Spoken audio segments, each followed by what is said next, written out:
Depan apaan ini? Kayak sini. Tadi apaan? Tadi itu adalah tsunami. Hah? Tsunami apa? Tsunami adalah salah satu bencana alam berupa serangkaian gelombang air laut yang sangat besar.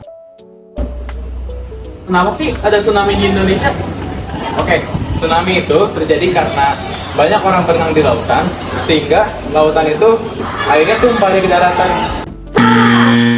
Pernyataan yang dikasih tahu oleh Devin tadi itu adalah pernyataan yang salah.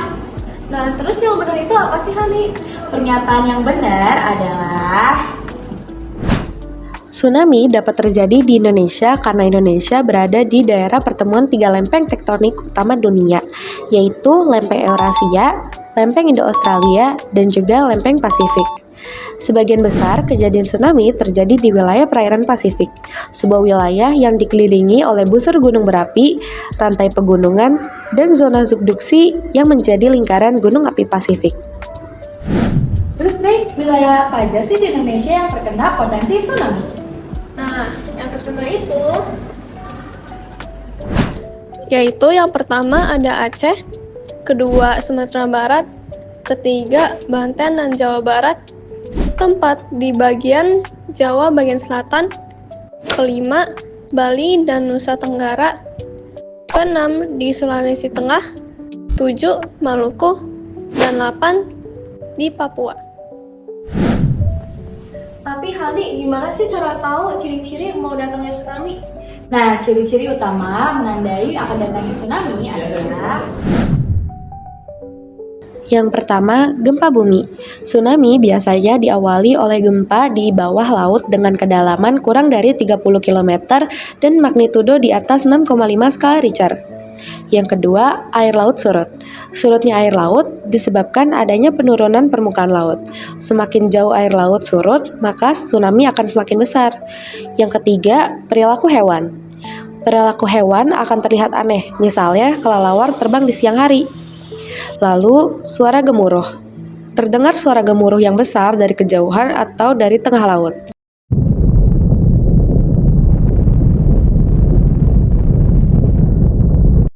Dan yang terakhir, gelombang aneh. Gelombang ini adalah bagian dari rentetan gelombang yang ada karena tsunami. Jika kalian merasakan gempa yang kuat dan berlangsung lama, khususnya di wilayah pesisir, segera waspada ya.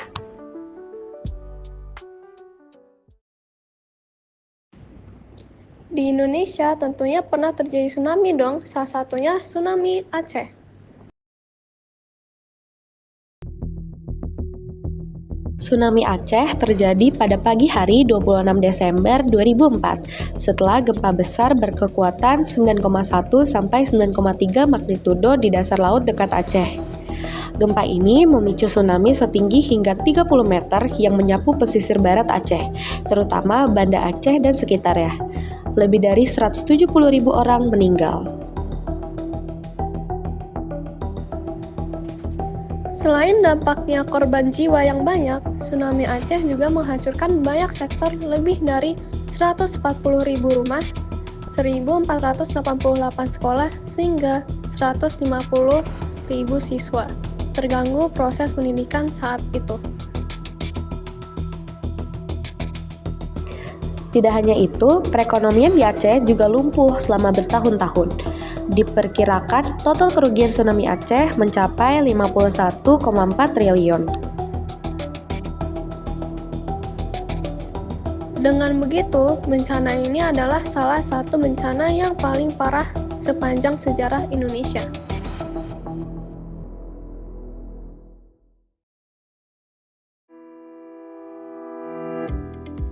Nah, tapi kita dapat melakukan upaya loh. Untuk apa? Untuk mengurangi dampak buruk dari suatu bencana yang terjadi. Dengan cara apa?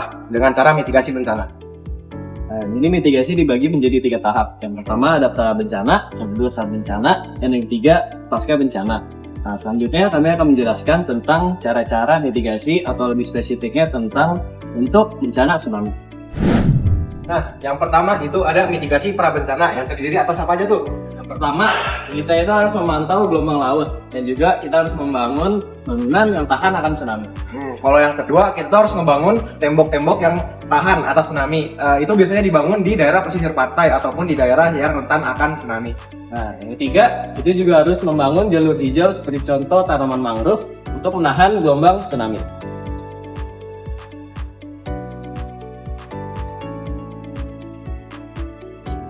Nah, untuk mitigasi saat terjadi bencana tsunami, pertama, jika terasa ada guncangan gempa bumi, air laut surut secara tiba-tiba dan menjorok jauh ke tengah laut, segera berlari menuju tempat yang tinggi atau perbukitan. Jika gelombang pertama telah datang dan surut kembali, jangan segera turun ke daerah rendah. Harus menunggu sampai gelombang laut mereda kembali. Jangan kembali sebelum keadaan dinyatakan aman. Jika berada di dalam gedung atau sekolah, ikuti arahan guru dan pergi menuju lantai yang lebih tinggi.